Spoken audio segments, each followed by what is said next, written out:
When the sun goes down over the Yuma territorial prison, the air doesn't cool, it tightens, thickens, as if something invisible is wrapping itself around your chest, watching your breath, waiting to make its next move.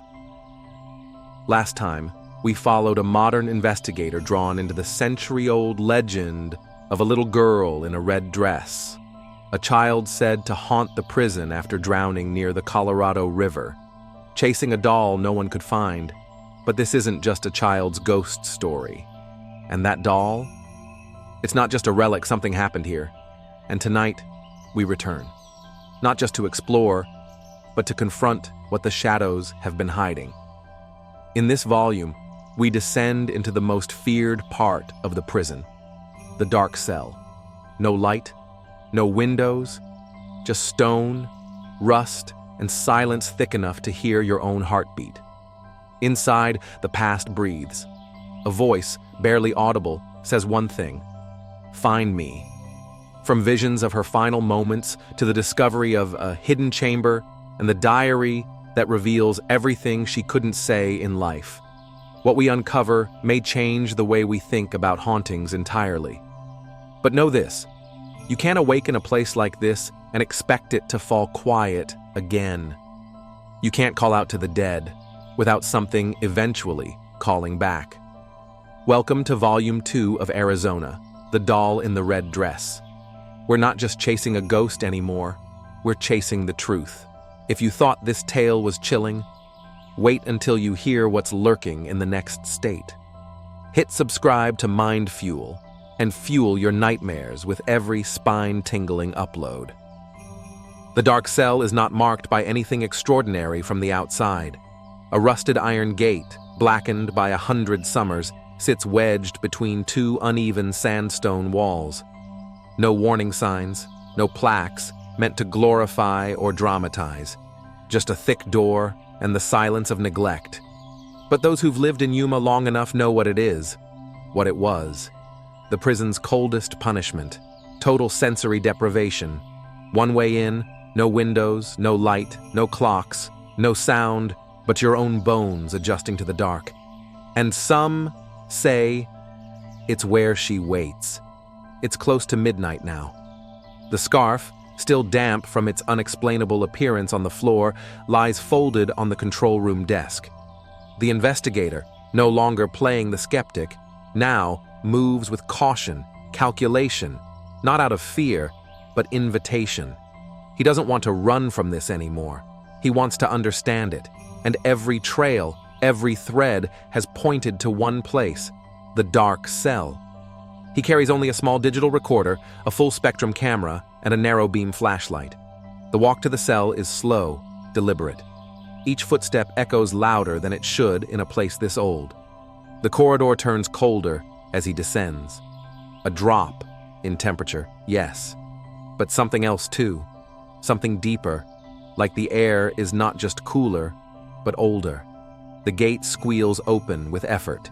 He steps in, and immediately, something changes. Time no longer moves normally in here. The beam from his flashlight fades after just a few feet, swallowed by a darkness that doesn't feel passive. It feels thick, hungry. He sets the flashlight down on the floor, turns on the recorder, and speaks.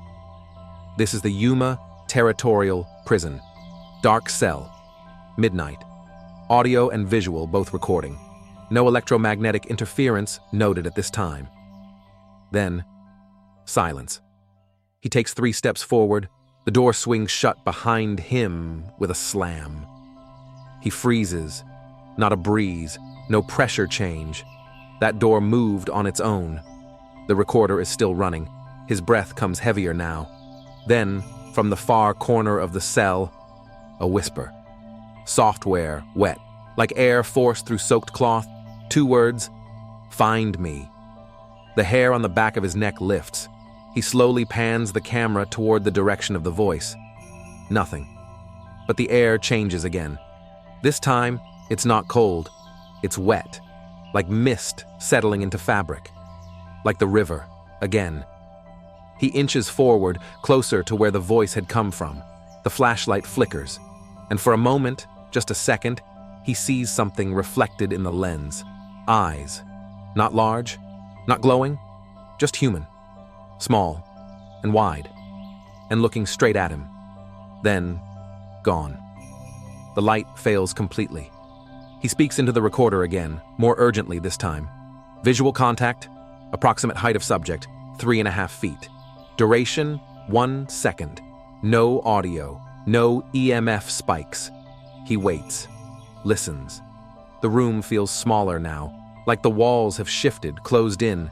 Then, a knock, just once. On the wall beside him, and again, but from behind. 3 knocks.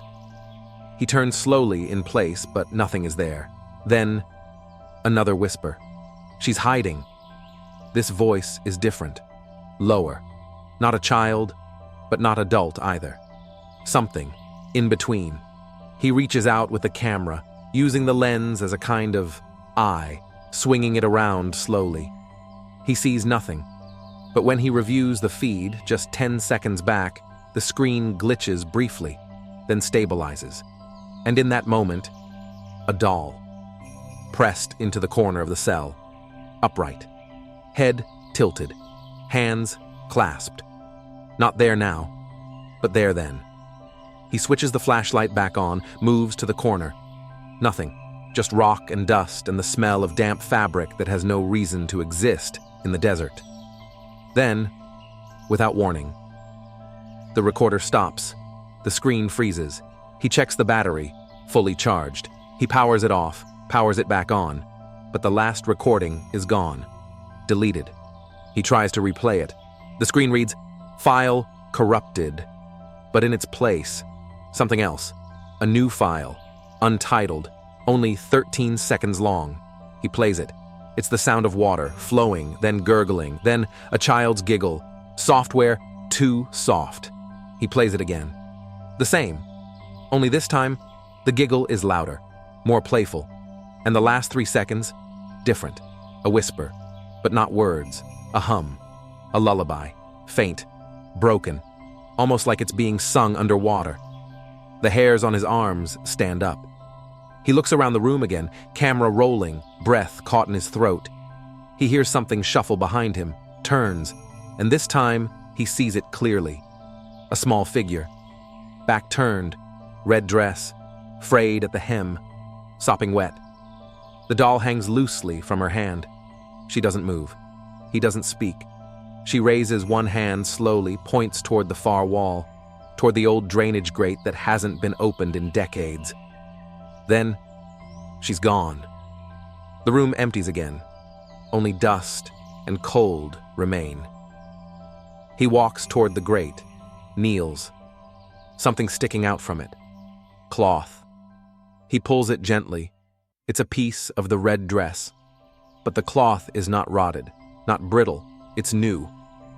He turns to leave and sees the flashlight standing upright again on the ground where he'd dropped it. Standing, balanced, like someone had placed it there carefully. He picks it up and hears the whisper one last time as he exits the cell. "Hurry!" Only this time, it doesn't come from inside, it comes from the hallway ahead. If you thought this tale was chilling, wait until you hear what's lurking in the next state. Hit subscribe to MindFuel and fuel your nightmares with every spine-tingling upload. The night didn't end when he left the dark cell. Not really. Something followed him back to the observation room. Not a presence, not a figure, but something thinner, like air pressed too tightly against his skin, like a breath held too long in a room that shouldn't breathe at all. He tried to journal the experience, note the times, the whispers, the final image of the doll in the girl's hand. But his pen shook. He spelled words wrong. His eyes drifted in and out of focus. So instead, he lay back on the cot brought in for overnight researchers. He closed his eyes, and immediately, he was there. Not in the observation room, not in the cell, but somewhere else entirely. He was underwater, slow-moving, syrup-thick water. He couldn't breathe. but he wasn't drowning. Light danced above the surface, far above. He looked down, and in the shifting sand, he saw it. The doll, tangled in riverweed, fabric fluttering gently as though reaching for something, and then she was there. The little girl, hair floating upward in ribbons, eyes open but vacant. Dress, that dress, billowing outward in impossible silence. She looked at him and smiled, not with warmth, not with malice, but with recognition. She mouthed something, a word, but before he could read her lips, he woke up, but not in the observation room. He was outside, barefoot, standing in the old courtyard where prisoners once took their daily walk. The moon was overhead, a full one. A light wind blew the coarse sand around his feet, and in the dim silver light he could just make out a trail of small, wet footprints leading across the dust and stone, tiny, unshod, leading straight toward the river. He didn't remember walking out here, didn't remember leaving the cot, but his shoes were still by the bed when he returned. The next morning, the recording gear was untouched. No EMF spikes, no thermal shifts, nothing. But the camera. The camera told a different story. He skimmed through the night's footage, frame by frame, and then, at 3:14 a.m., a brief glitch in the video feed. 2 seconds, no more. The frame reappears, and he sees himself, standing in the courtyard, staring at nothing, mouth slightly open, eyes blank. And just behind him, the girl, half visible in the thermal spectrum, a slight blue silhouette, head tilted as if listening to something. He rewound it 5 times, 6, and every time the shape became a little more real. Later that day, he visited the Yuma archives again, desperate for something, anything, that could clarify what was happening to him. That's when he met an elderly woman, a local historian who had spent decades cataloging oddities surrounding the prison. He asked her about the doll. She froze. Then, in a voice not entirely steady, she said, "There was no name given in the records, but the legend always mentioned the doll, not just as a toy, as a guide, like it was leading her somewhere, like it had a will of its own." The investigator asked if the doll had been crafted locally. The woman hesitated, then pulled a faded file from beneath the desk. Inside, a grainy, sepia-toned photo. A man, Civil War-era clothing, blacksmith's apron, holding a child-sized doll carved from wood and wrapped in cloth. It looked nearly identical to the one recovered in the artifact room, but what chilled him wasn't the doll's face. It was the location, the background of the photo. It was the yard behind the blacksmith shop, just outside the prison walls, a building that no longer existed. The photo was dated 1877, the year the girl drowned. She leaned closer, tapping the man's image. They said he made that doll for his daughter. She vanished before her 6th birthday. Drowned, they think. He died 2 weeks later, and the doll was never found until they dug up the artifact chamber last winter. The timelines matched. The child who drowned, the blacksmith's daughter, the doll now back in the prison's walls. Everything pointed to her. But the whispers, the dreams, seemed to be pointing not toward closure, but invitation. The girl didn't want to be forgotten, but she didn't want to be mourned either. She wanted to be found, understood, listened to. That night, the investigator lit a single candle and set the doll in the center of the main cell block. He placed the recorder beside it, then spoke aloud. "I saw you. By the river. I saw the footprints, the dreams, the doll. What are you trying to show me?" Silence. Then, as he sat cross-legged on the stone floor, eyes closed, another vision, but this one didn't wait for sleep. It surged through him.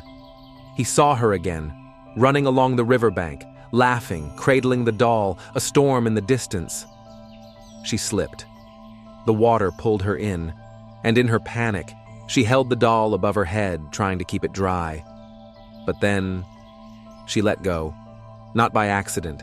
She released it on purpose, and the current took her under.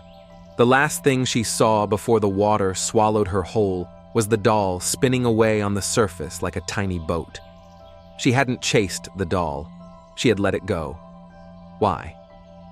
Back in the cell block, the investigator opens his eyes. The candle flickers, and beside the doll, a tiny, wet footprint. Just one. Pressed firmly into the stone, pointed toward him. The vision had shown him her final moments, but not the meaning behind them. Not yet. But the message was clearer now. The doll wasn't just an object. It was a memory, a map. And she wanted him to follow it, to the place where her story ended.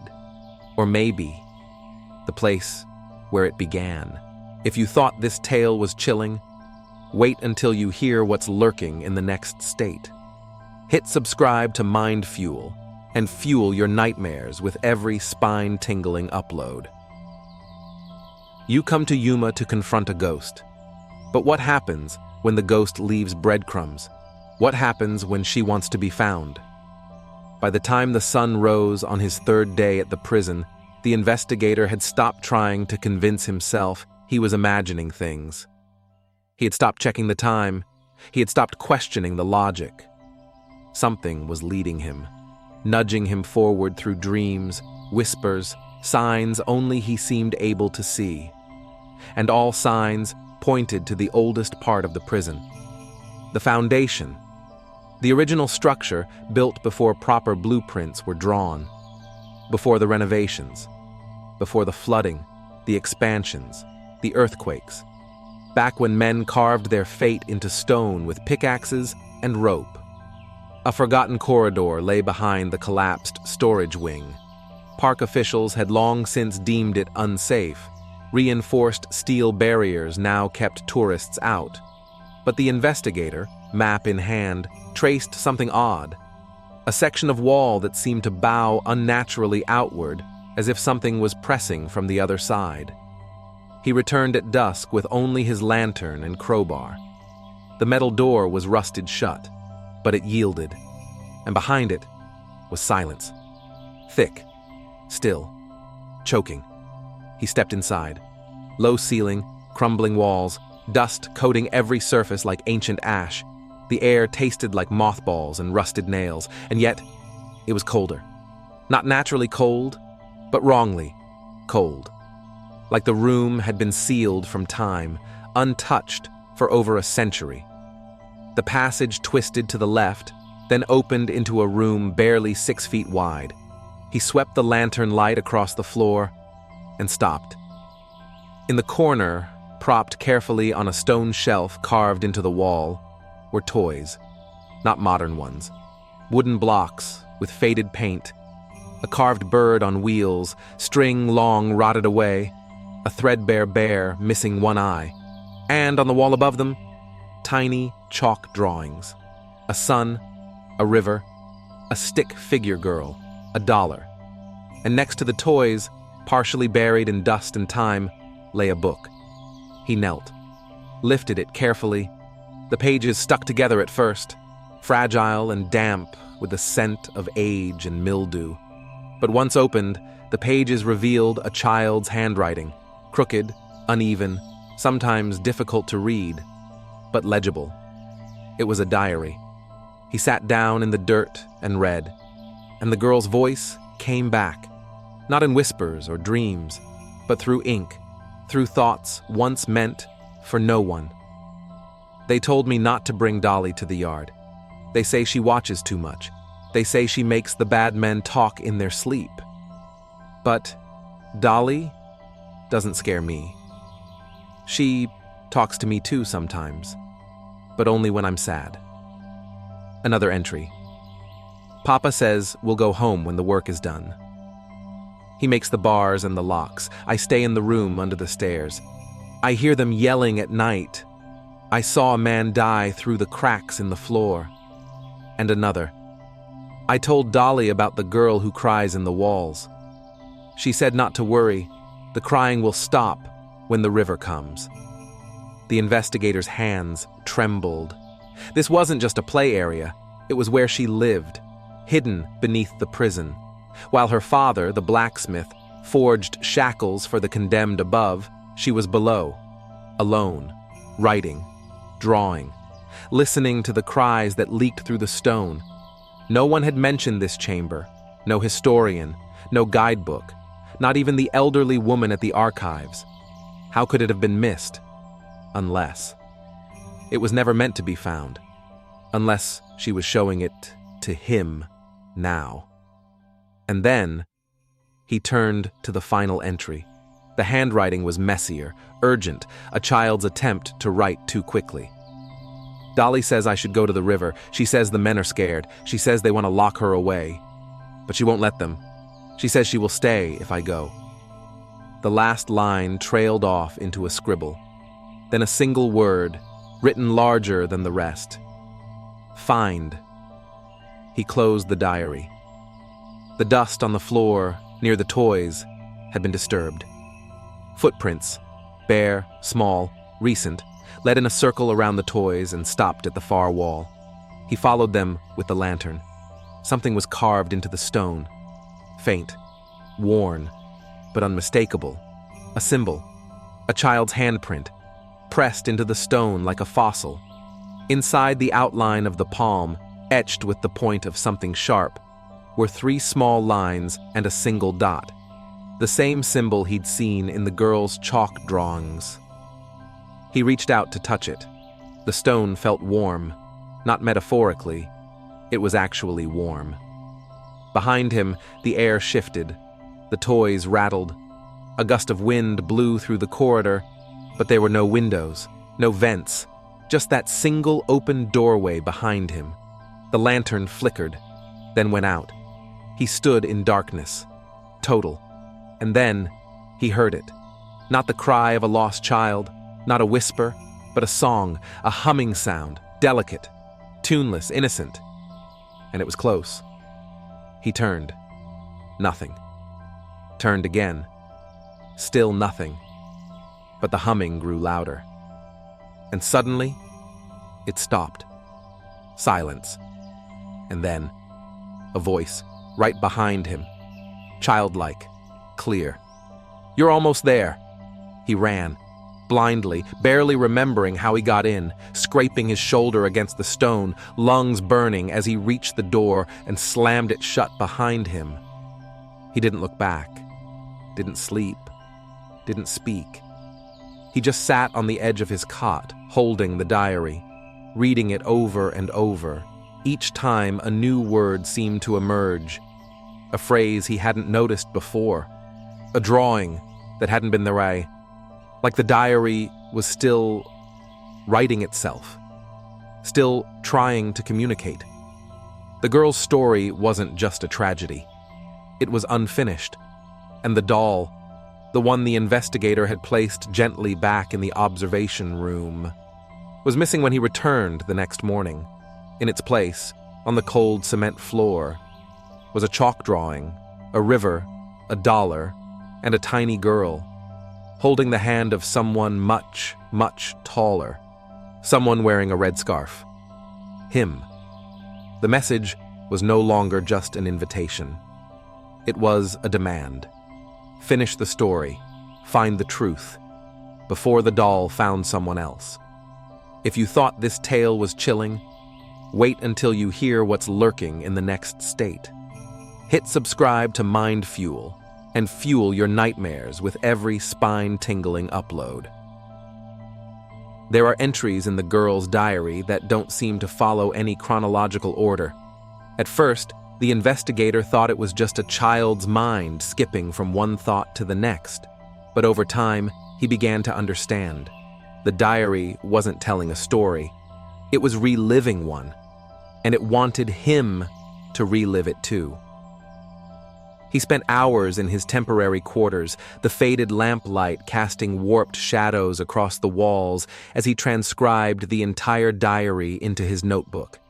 The pages smelled of old mildew, the binding barely intact, yet the ink remained shockingly vivid in places, as though it had only been written days ago.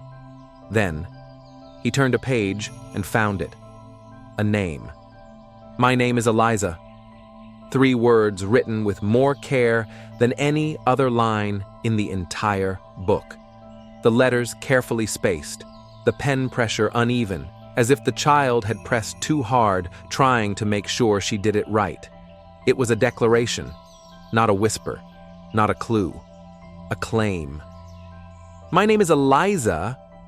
No last name, just that, as if her full identity had eroded with time, but this one piece, this first piece, had survived. He went back over the other entries with her name in mind, and things began to change. What was once cryptic now felt heartbreakingly clear. "Papa didn't come down today. Dolly says maybe he forgot I was here. I knocked on the floor, but nobody knocked back." The entries painted a picture of a little girl hidden beneath the weight of stone and silence, watching the world move above her while she waited and waited and waited. There was one toy she always mentioned, Dolly.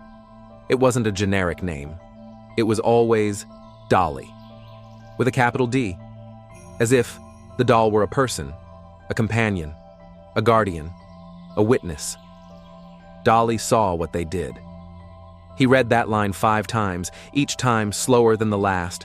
It came from an entry with smeared ink, like water or tears, had struck the page before it dried. There were more like it, entries that hinted at punishments for being seen, warnings from adults not to talk about the noise upstairs, mentions of the man with the keys and the guard who smiled too much. And then came the drawings, scattered throughout the pages in the margins, sometimes embedded directly into the narrative. A red dress, repeated again and again. The investigator recalled the figure from his footage, a flicker of red moving between cell blocks. He remembered the pinch on his arm, the sudden overwhelming smell of river water. But now, with Eliza's name in hand, the red dress no longer felt like a ghost story. It felt like a signal. She wore it for attention. She wore it to be remembered. He turned to the diary's final pages, those last few brittle sheets that barely held to the spine. There, the child's writing began to falter, as if she were sick, or afraid, or hurried. One line stood out. "I just wanted someone to play with." It wasn't a plea. It was an epitaph, her final entry. No signature, no goodbye, just a raw, aching truth that hadn't aged in over 100 years. The words looped in the investigator's mind. "I just wanted someone to play with." He looked around his room, quiet, still, untouched by time, and realized that wasn't the first time he'd heard those words. He'd heard them in the dream. On the second night, when he saw the girl standing in the water, her hair floating around her face, lips unmoving but somehow still speaking, she said it then, exactly like this. The dreams weren't abstract hallucinations. They were memories. The doll hadn't brought him to the prison to torment him. It had brought him here to finish something, to uncover something. And now he had a name, a motive, and a final message. As he held the diary, the air in the room shifted, not with noise, not with movement, but with presence. His eyes drifted to the far corner of the room, where he now saw a new chalk drawing on the floor that hadn't been there the night before. It was of a little girl, holding the hand of a doll, and next to them, in shaky, almost hesitant letters, was a single sentence. "Do you believe me now?" He didn't remember falling asleep that night. But in the morning, the red scarf he had worn, the one Eliza seemed to recognize, was gone from his coat hook, and folded neatly on the floor, beside the chalk drawing, was the diary, opened to the first page, where her name was written, clearer than ever, as though she had written it again just to be sure he saw it. Eliza. This wasn't just her story. It was her unfinished life, and she had chosen him to tell it. He wasn't sure what led him to the old church records. Maybe it was instinct. Maybe it was the diary. Maybe it was the dream he couldn't quite remember, but still woke from, gasping, heart racing, hands cold. The local museum kept the town's religious archives in a back room few people ever asked to see. The woman at the front desk looked confused when he made the request, but after some hesitation and a glance at his credentials, she unlocked the door and handed him a small key. "Be careful," she said. "That room's colder than the rest." He smiled politely, but inside, something tightened in his chest. The room was dimly lit, a solitary bulb swaying slightly from a ceiling fan that hadn't spun in years. Dust clung to everything. Shelves, old books, the floor, even the air. He had to sift through decaying hymnals and brittle attendance logs before he found what he didn't realize he was searching for. A box. Plain pine. No lock, no hinges. Just a black smudge of ink on the lid. Deliverance. Inside, a handful of yellowed papers bound together by rusted pins and tucked beneath them. A folded cloth, hand-stitched, red. It wasn't a dress. It was a sash, about the width of a child's belt. The embroidery was crude, uneven flowers, broken stars, but the color matched exactly what he'd seen trailing through the cell blocks that night. The papers smelled of ash and river water. The first page bore a title written in tight script, Appeasement for the Unmoored. Not an exorcism, not a banishment, appeasement. The words rang like a bell deep in his mind. He flipped through the pages. It was a ritual, but nothing theatrical. No candles, no ancient languages, no bloodletting. It was gentle, made for children even. The old priest who'd transcribed it had written in the margins, "For those too small to find the light alone." There were steps, precise, deliberate. 1. A name spoken aloud 3 times in the place of passing. 2. An offering of what they treasured in life. 3. The return of that which was lost. 4. The closing words, "You are seen, you are held, you may rest." He read it over and over until he could recite it from memory. He didn't sleep that night. He packed what he needed: Eliza's diary, the doll from the artifact room, the red sash, and the scarf she'd taken, which had returned somehow, draped over his recorder that morning. The prison loomed larger under the cover of night. Every sound echoed longer. Every shadow stretched farther. He moved quietly, stepping over loose stone, careful not to disturb anything. He returned to the hidden chamber beneath the prison, the place where the toys had been found, the diary recovered, the chalk drawings still faintly visible on the ground. This was where her voice had been loudest, where her story had lingered longest. He laid the sash down first, smoothing its edges over the floor. Then, he placed the doll at its center, facing outward. And finally, he opened the diary to the first page and set it beside the doll. The air tightened, as if the building were holding its breath. He cleared his throat, spoke carefully. "Eliza, Eliza, Eliza." His voice barely made it past the stone walls. But he didn't need to be heard by the world. He needed to be heard by her. He reached into his pocket and took out the scarf, the red one, the one she had chosen. He folded it neatly and placed it beside the doll. "Your doll is here," he whispered. "Your story has been told." The silence answered. And then, the draft stopped. The constant flow of wind through the underground tunnel, ever present, even in the stillest hours, was gone. The chamber settled into a silence so thick it felt alive. He closed his eyes and finished the ritual. "You are seen. You are held.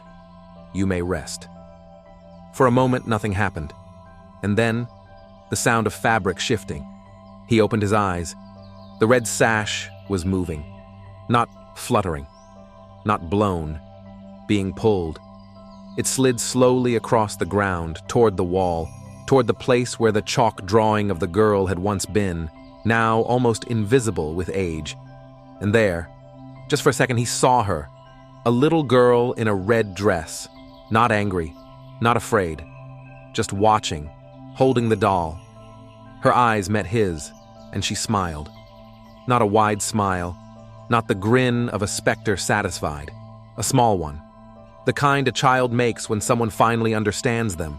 Then, she was gone, not vanished, not dissolved, gone like a whisper carried off before it can echo. The sash stopped moving, the draft returned, the silence lifted. And for the first time in his entire stay at the Yuma Territorial Prison, the air didn't feel heavy. It felt lighter, freed. He sat there for a long time, not because he was afraid to move, but because it felt wrong to break the moment. Eventually, he gathered the items, except the doll, which he left in the center of the room. It belonged there, as did she. Eliza's story was finished, but the prison? The prison would never be the same. If you thought this tale was chilling, wait until you hear what's lurking in the next state. Hit subscribe to MindFuel and fuel your nightmares with every spine-tingling upload. Some stories don't end with closure. They end with a question. Did we really set her free? Or did we just wake something older? The ritual was meant to bring peace, but what we saw, what we felt, was no ordinary haunting. The doll moved, the spirit spoke, and something in the air shifted, like the prison itself had exhaled for the first time in a century. But peace? Number. Not yet. Because even after the confrontation, the prison still whispers at night, and those who visit still feel the cold pinch of invisible fingers. She may not be alone, and we may have only pulled back the first layer. In Volume 3, we step beyond the ritual. We'll explore the aftershocks of that night, how the energy of the place changed, how the staff began noticing subtle but chilling differences, and how the legend of the girl began morphing into something more ancient, more rooted in the land than we first realized. We'll also reflect with our investigator on the thin veil that separates memory from haunting, presence from echo. And we'll follow the threads that stretch beyond Arizona's borders, threads that will lead us straight into the next story, one even more chilling. The spirit of the doll may rest, but the darkness around her has just begun to stir. So join us one more time. As we close this chapter, the only way it can be closed, by acknowledging what hides in plain sight, in prisons and museums and places where we assume history sleeps. Subscribe to MindFuel to follow the final descent into Arizona, the doll in the red dress, echoes of the forgotten, because even the dead sometimes leave a trail, and we're still following it.